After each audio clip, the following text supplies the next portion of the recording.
start by making the bigger ones. First, start by making them separate like this. Okay, you don't have to blob them all together in the first way, in the first go. Think of them something like a bunch of grapes just now. Okay, and then I'm going to curve it downwards a little bit. Now, sort of basic shape done. Come inside and just slightly rub them together. You need a little bit of white in between, but not, just don't fill it in fully. Just leave a little bit of white in between. That's what will work for you. And always try to keep the upper edge slightly broader than the lower edge. Okay, so that's one basic one done. Drop in a little bit of the pink colored one, just maybe at the bottom, the tips over here, if that helps. At the, like the lower part of the petals, if you might want to think of it that way. Now you can't see much of the difference right now because I have to lift off. So this is where the lifting off comes.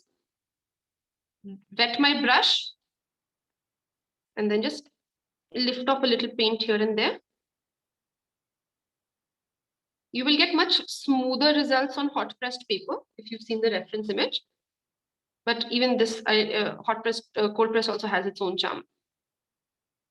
Okay, so I'm just lifting off a little bit so it's a little light.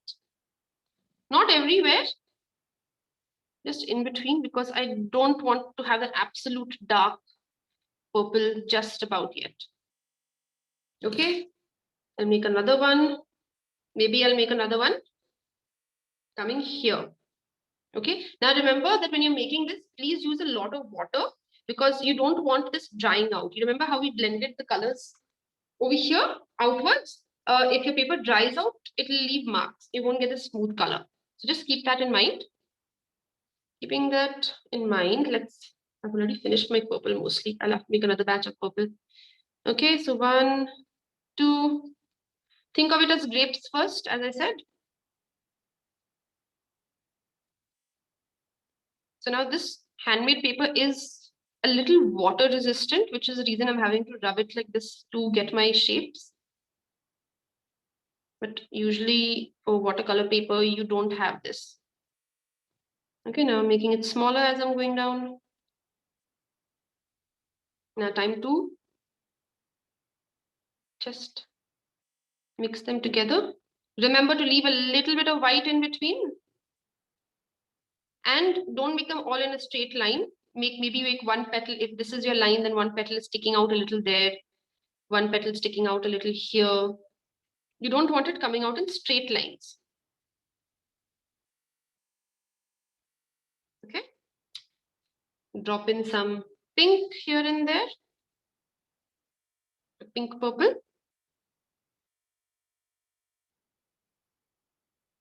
This is actually quite light, so I don't think I'll need to do much lifting over here. Okay, let's make another one, smaller one here on this side.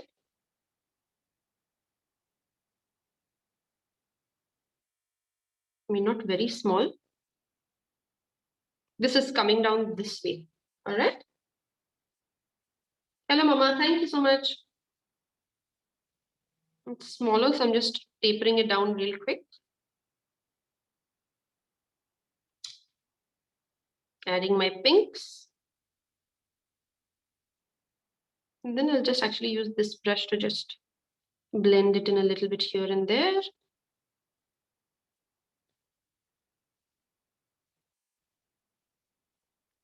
Okay, and now what we did last time,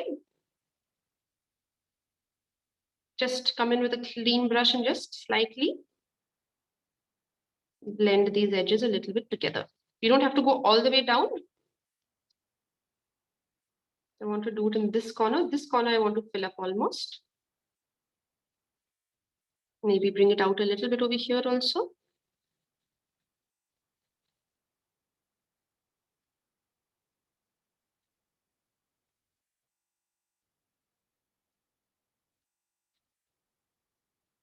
Again, on the edge over here, you don't want very harsh edges. So if your paper is dry and you're getting like a border over there, rinse your brush and just rub the edge so it's like a softer border. Okay, I'll do the same thing here also. I think that should be fine. Now for the smaller ones also, to give an impression, you can just come in and add a couple of dabs like this and bring out the smaller ones.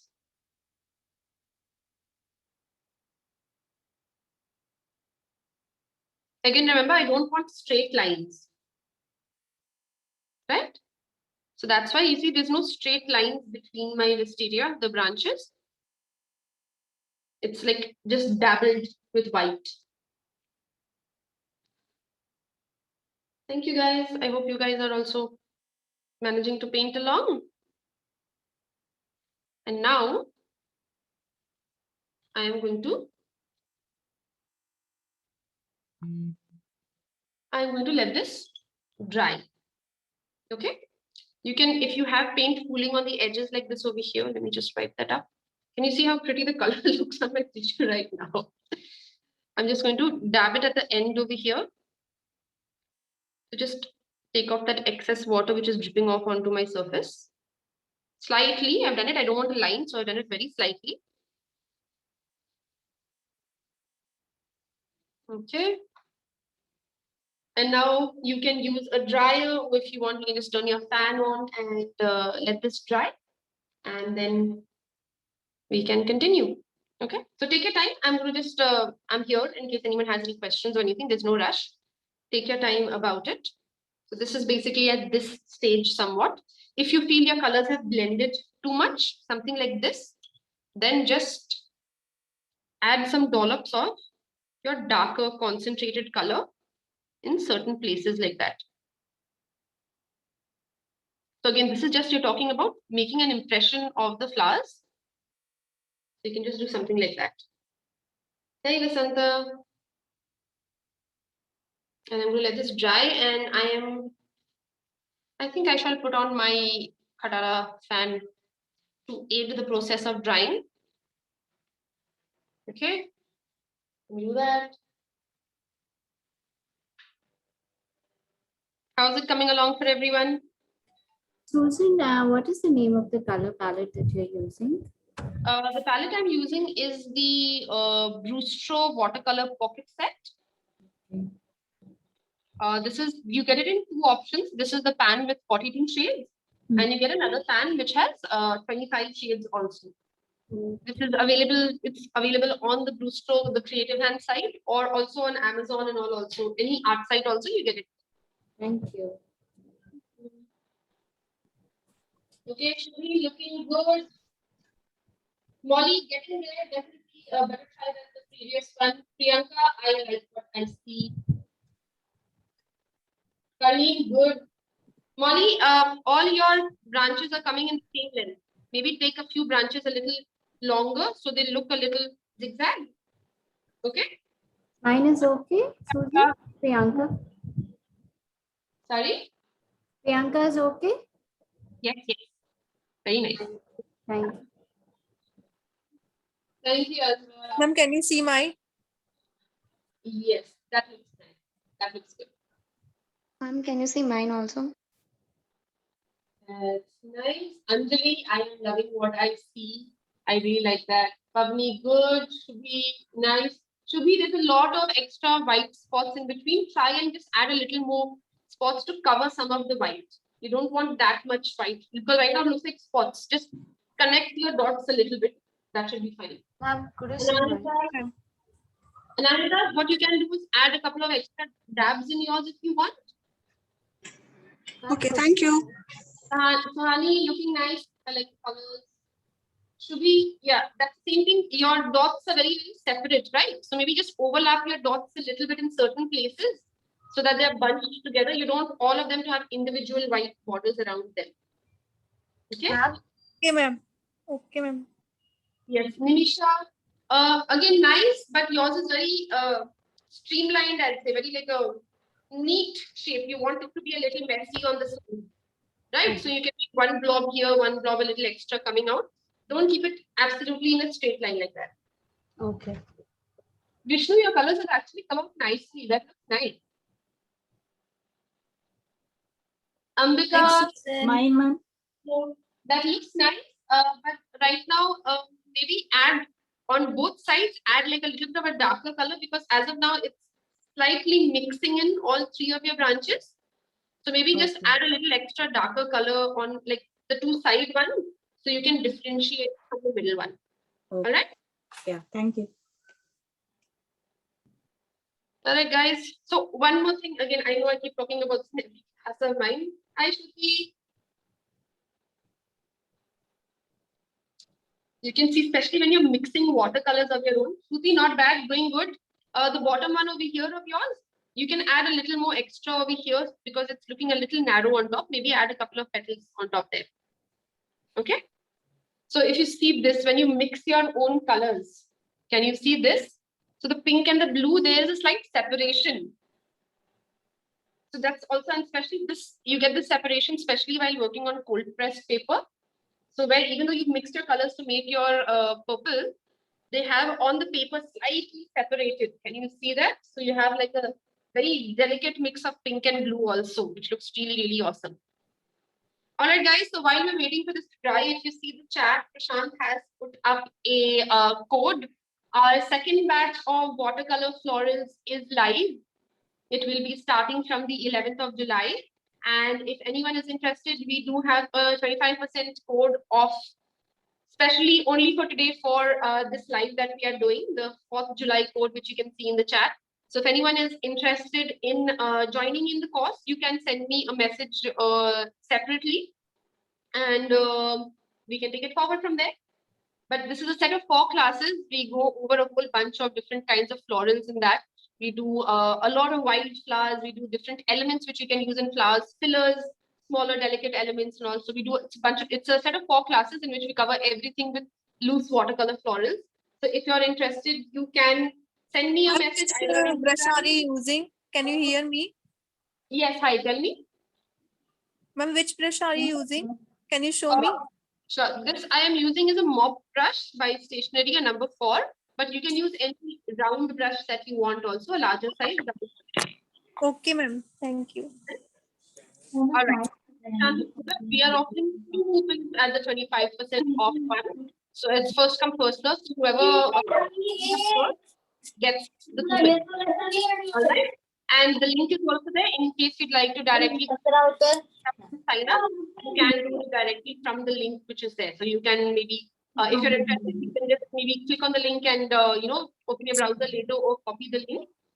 And if not, you can just mention a hi or a me over here in the comments as Prashant has written, and we will get back to you after the session is over. All right. Okay, guys, looking forward. Now I think mine is dry. So now I start adding to it. I'm going to use a finer brush for this. Now I don't need water, but as you can see, my palette is empty. So before I do anything else, I need to mix a little bit more. Pink I have enough. The darker blue one, I don't have too much. So I'm just going to mix that. And actually I'll use a little bit of the darker pink just to make it a little, yeah, that looks like a nice purple as compared to this. Okay. All right, guys. So here it is. Now we'll start making the petals. So again, I'm just going to use what I already have over here. Thank you, Sharmishra. Sharmishra has actually been a part of the watercolor bootcamp course also. And it's always nice to have her around. We have Shruti here also. We have quite a few familiar faces from other classes also. So it's, yeah, fun. Okay, so I'm going to start by making these petals. So again, slightly like a teardrop shape. I'm just using the shapes which are already there on my sheet, right? You don't have to worry about making it an exact teardrop. Just roughly use those guidelines that are already there. Okay, so like this, I feel it's too much white in between. So I'll just make this here. I'll make another one here. And since this needs to be broader, I'm just going to add a couple more on the sides over here. Again, just use whatever shapes are naturally already there on your sheet. You don't have to worry about making new shapes. Okay, maybe I'll add one here unless you feel the shape needs a little more changing. So I'm just now going to add the details for the smaller ones. Okay, so I'm just adding some extra petals, and over here also I'll just start adding these slight dashes. You can see I'm not making blobs, I'm making these slightly elongated dashes.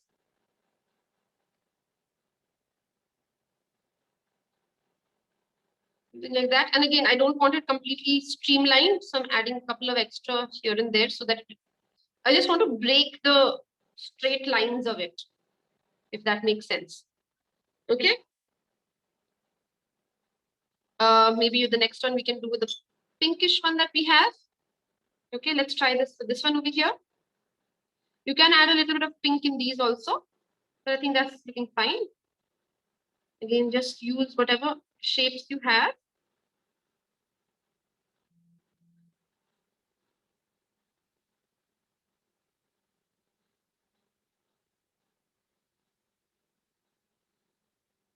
Now I know at some it could still look like a grapevine at this point of time. That's the reason you make these small tapered flowers coming out.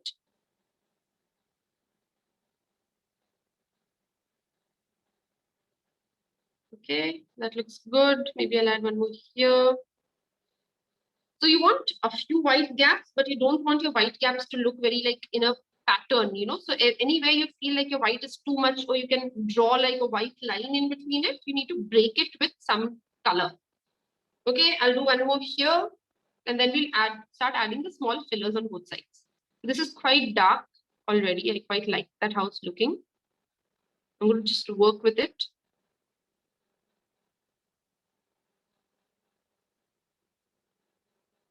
Nish, you're too kind to me.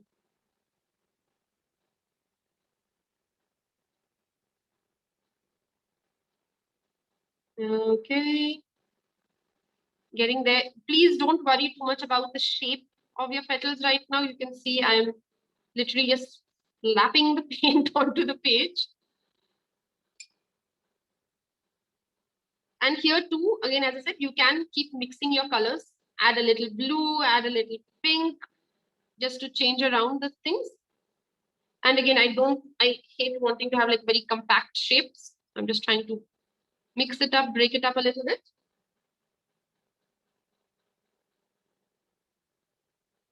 Start giving the base of this a little structure. Like that. And I'll make one more over here in this part.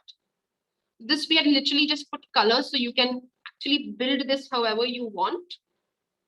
I'm using this almost the same method what you've done for the initial one. Make your grapes and then just join them.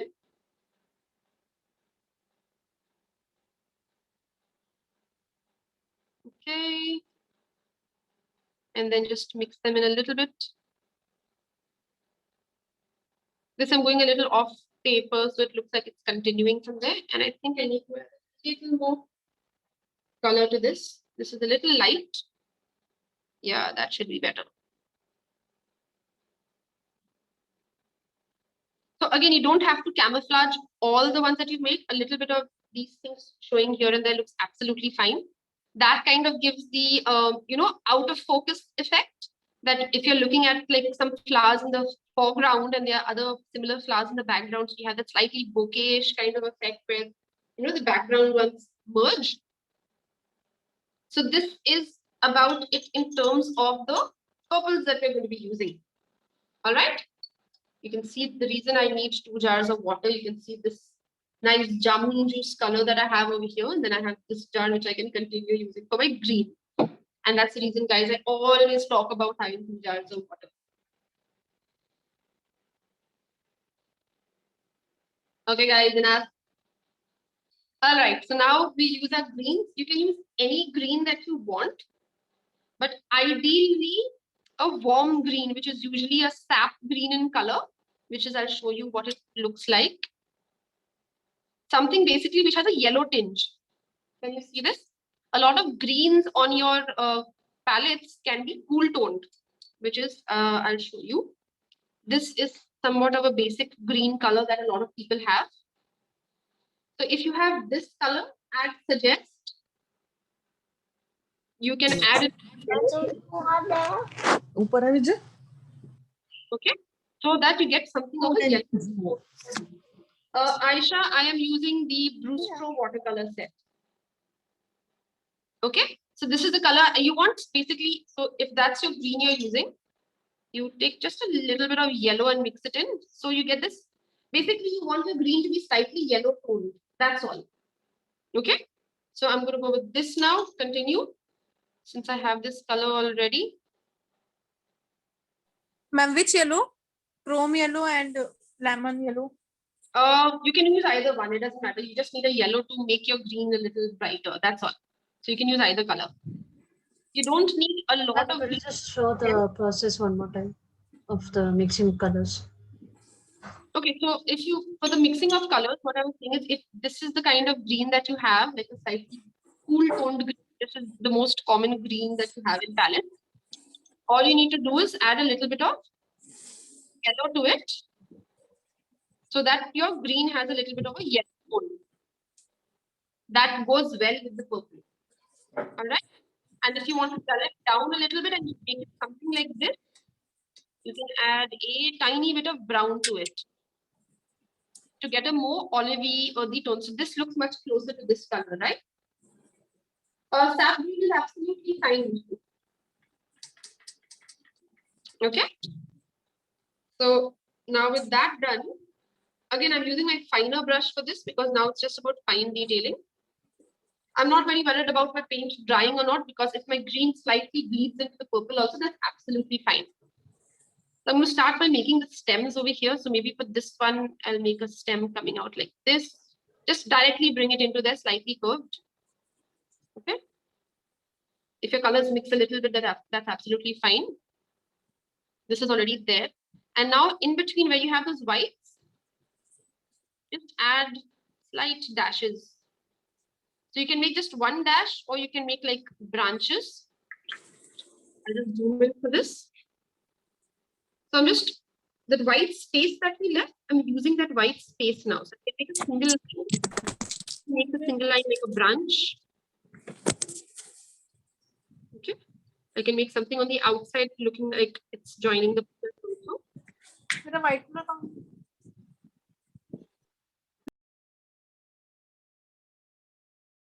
Susie muted you by mistake again. Thank you, Prashant. Okay, so you're just using the green and at the bottom also you just bring it narrow. You can actually just make it almost like a straight line at the end, and these little extra rogue ones that you had made, you can join that like that also. Okay. One more thing you can do is right at the end, add a few green little dots like that. So that looks like the buds which haven't opened yet. Okay. Now we'll do this for this one over here. Add a little bit in between on the purples also if you want. But basically, mostly try and utilize the white space that you left in between. Use that as much to your advantage as you can. So like this petal, I'll just put like a slightly green mark over there to show that this petal is joined in there. You don't have to do it for every single petal. Again, please remember that. This is again just about giving the impression of the branch showing through. You don't have to do the entire thing. Okay, like this little rogue one sticking out here. I'll just make like an extra dash coming out, and like how we did here, add some green at the end to make it look like the buds which haven't opened yet. Okay. May as well just use these greens that I have mixed. Do that here also. Just have fun with it.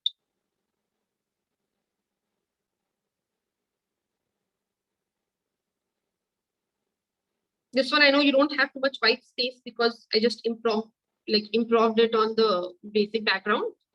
But the reason I'm asking you to use this green is because this green actually shows up very well on the purple surface.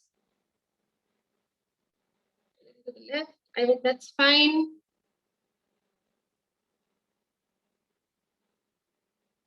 And then again, just add these little extra green buds at the bottom. You can actually make a couple coming out on some of the sides also. You don't have to do it necessarily at the place. I think I'll just, so just about, as I said, filling the blanks. We have one more to do, which is this. So I'll just change my position and put this here and use my greens.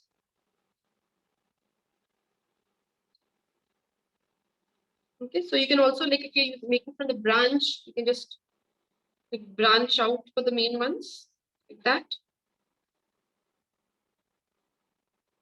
Try not to leave any very, very wide white space is the basic takeaway over here. If you have white space, add a teeny weeny bit of green to it.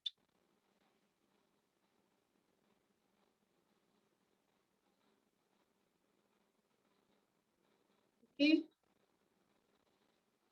We're right on time, guys. 11:54. Right on time. There's not much left to be done, so we are on track. Okay. So now you have most of your greens also put in. Let me zoom out a little bit. Now we will just add a few leaves. Not many, you don't want to put too many because most of these wisteria leaves grow towards the creepers on the top, not at where the flowers are itself. So in this light area only, I'll just add, very simple. I'm not making any complicated leaves, just making like very basic leaf shapes. Cross over the branch also. I don't want too much of the thin branch showing. Maybe I'll make one here. So the leaves also help you to camouflage any like empty spaces that you have. So just think of the leaves as pillars. And don't be afraid to let them overlap with your flowers a little bit also, like if you see what's happening here.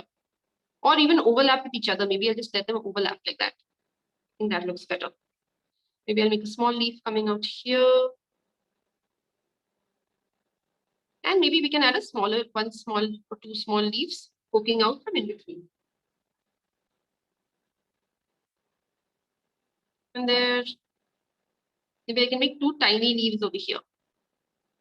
Towards the base, I'm making only small leaves over here on the bottom part. You don't make too many on this. Maybe I'll make another one here. So this green looks quite striking against the purple, doesn't it? And I'll just make something there also just to cover it up.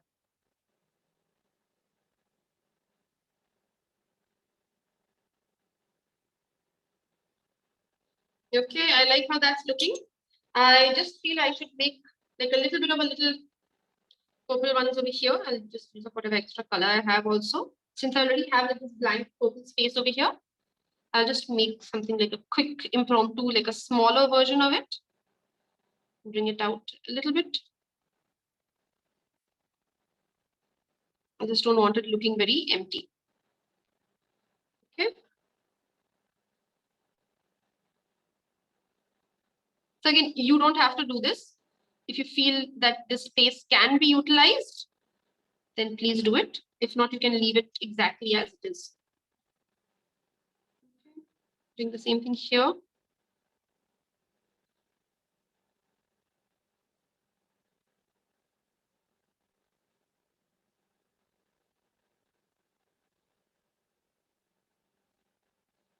And again, of course, if I made these, I need to add a little bit of green to this also. Just add a little bit of green here and there. And those little green like buds at the end.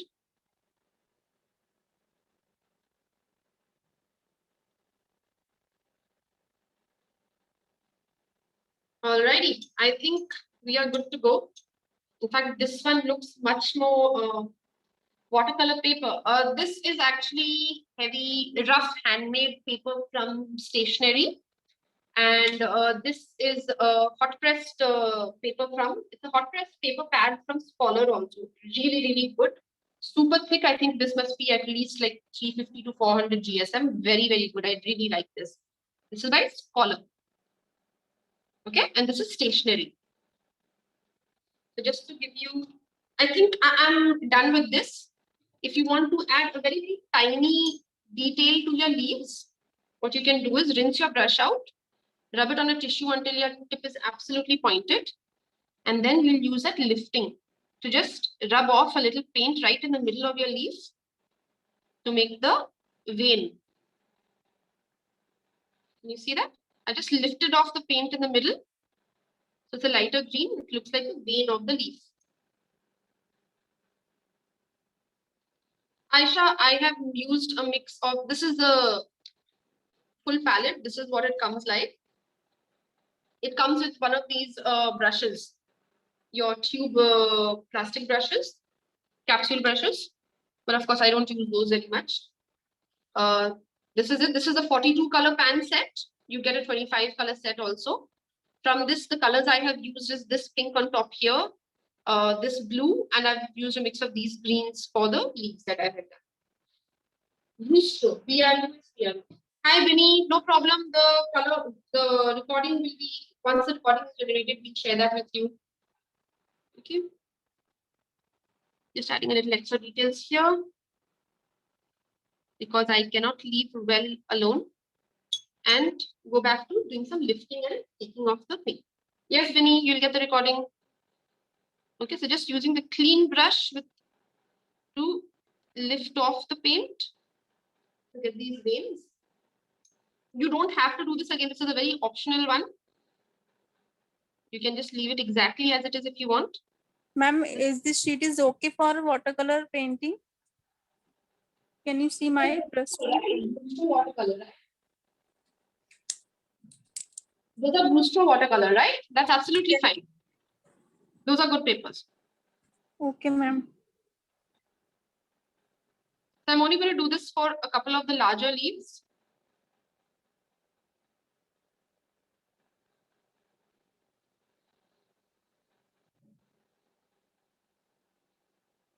Yeah, I think I'm not going to do it anymore. So this is it, guys. We have completed it. Just to give you an idea.